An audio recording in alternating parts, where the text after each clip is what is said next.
கோவை கோட்டைமேடு பகுதியில் இரவில் காரில் சென்ற இளைஞரை உக்கடம் காவல் நிலைய போலீசார் காரிலிருந்து இறக்கி கடுமையாக தாக்கும் காட்சி ஜூலை 11 அன்று வெளியாகி அதிர்ச்சியை ஏற்படுத்தியது.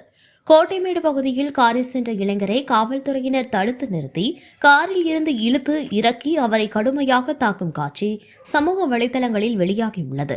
யார் அந்த இளைஞர், எதற்காக காவலர்கள் தாக்குகின்றனர் என்பது குறித்த விவரங்கள் முதலில் சரிவர வெளியாகாமல் இருந்தது.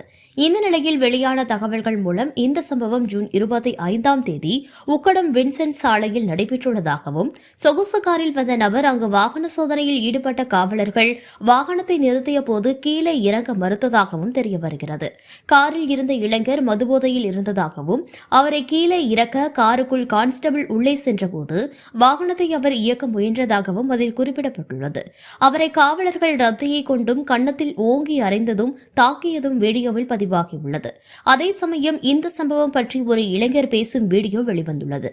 அதில் தனது பெயர் அபுதாயிர் எனவும், தான் 24ஆம் தேதி அந்த சம்பவத்தில் இருந்த இளைஞர் எனவும், போலீசார் சோதனை செய்தபோது தான் வாகனத்தை நிறுத்தியதாகவும், தனது வாகனத்திற்குள் போலீசார் வந்தபோது பதட்டத்தில் காரை இயக்கிவிட்டதாகவும் கூறுகிறார்.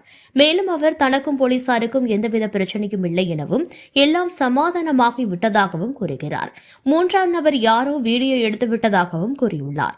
இருந்தாலும் இளைஞரை காவலர்கள் கடுமையாக கையாண்ட விதம் சமூக வலைதளங்களில் விவாதமாக தற்போது ஜூலை 12 மாறியுள்ளது என்பது குறிப்பிடத்தக்கது.